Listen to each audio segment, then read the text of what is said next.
दोस्तों ये Daikin 14 HP VRF system है और इसमें इंडोर हाई वॉल लगे हुए हैं।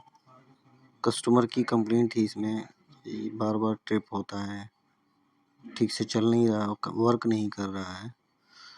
तो हमने जाके वहाँ पे चेक किया तो देखा कि इसका MCB भी जल रहा है, जो RCCB लगा होता है मेन कंट्रोल पैनल में।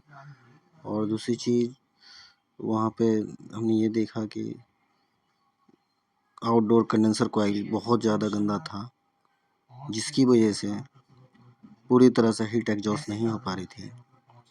और हमने इसका स्टैंडिंग रनिंग प्रेशर भी चेक किया, लेकिन रनिंग प्रेशर ठीक था, जिसको बैक प्रेशर कहते हैं, और जो डिस्चार्ज प्रेशर था वो हाई हो रहा था।